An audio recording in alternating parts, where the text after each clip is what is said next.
Today we're going to look at the quadratic formula. Excuse me. The quadratic formula is another way of solving quadratics. We have been solving quadratics by factoring and getting our solutions. We've been solving quadratics by using our graphing calculator and looking for the x-intercepts if they were whole numbers. We could also, if there was no bx, we could use the square root method. And the quadratic formula is a way that you can solve any and all quadratics. So when all else fails, you can always go to the quadratic formula. Remember, in a quadratic,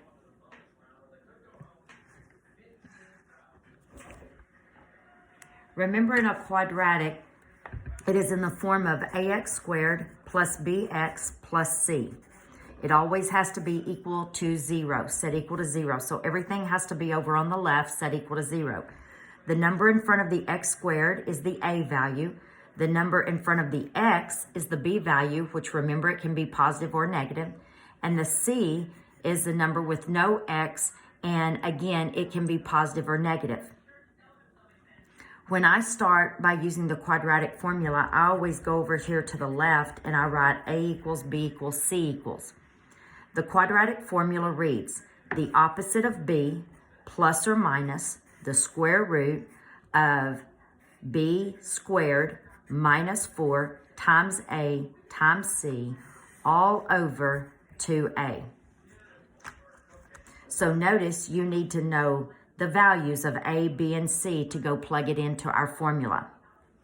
We're going to look at the first example, x squared minus 5x minus 14 equals 0. Now, if you took this example and you went and put it into your calculator, you hit graph, you would find that it crosses the x-axis at two whole numbers, at -2 and +7. And so you could have gotten your solutions using the graphing calculator. But let's go use the quadratic formula. Well, first of all, a would be 1 because it's the number in front of the x squared.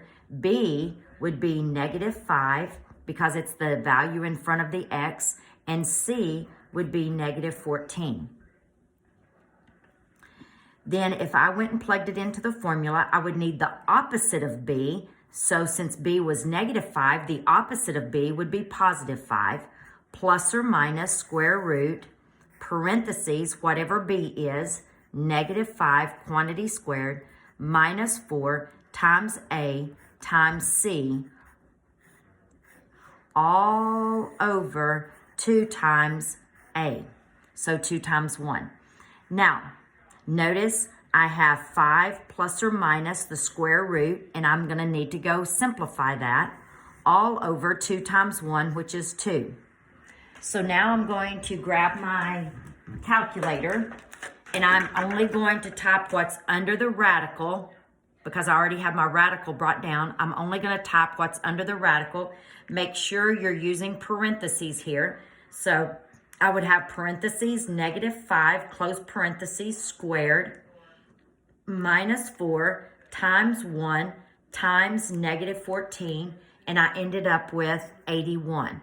So at this moment, I have 5 plus or minus the square root of 81 over 9. Well, the square root of 81 is 9. So I actually have 5 plus 9 divided by 2, and I have 5 minus 9 divided by 2. 5 plus 9 would be 14 divided by 2, which would be 7. And 5 minus 9 would be -4 divided by 2, which would be -2. So my two solutions would be 7 and -2.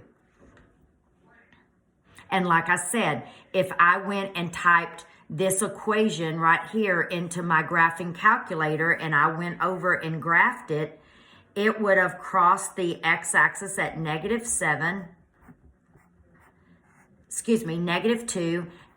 +7. It would have been a quadratic that looks something like that.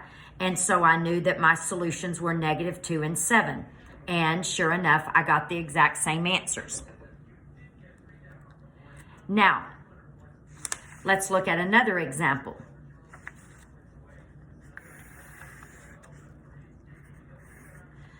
This time, my equation is negative x squared plus x plus 14 equals 0. So I'm going to go write my A equals B equals C equals.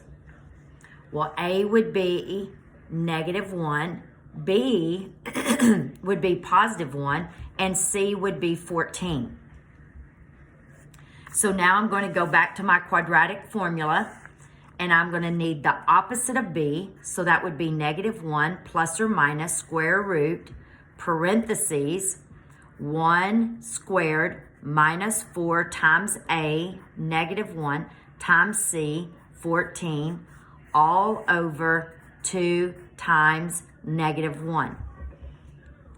So that would get me negative 1 plus or minus square root, all over 2 times negative 1 would be negative 2.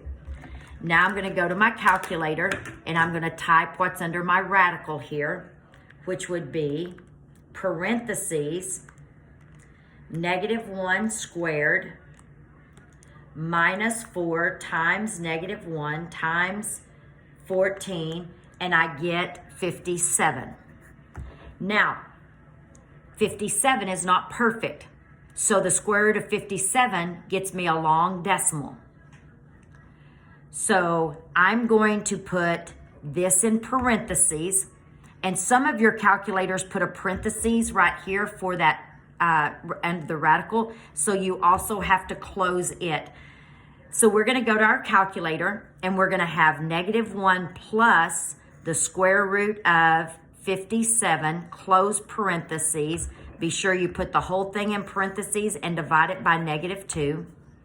And we're going to have negative 1 minus the square root of 57, close, close, close, and divide by negative 2. So we're going to go to our calculator, negative, be sure you put your parentheses, negative 1 plus the square root of 57, close your parentheses, divided by negative 2, and you get negative 3.27. And then if we go to our calculator, we're going to put parentheses, negative 1 minus the square root of 57, close your parentheses, divided by negative 2, I end up with 4.27. So notice these would be my two solutions. So if I went to my calculator and I had typed this in at the beginning, it would have crossed somewhere between negative 3 and 4, and it would have crossed somewhere between 4 and 5. So I had to go use the quadratic formula to end up getting those exact values, because I couldn't use graphing because I don't have exact values. So I would have had to have used the quadratic formula. Thank you.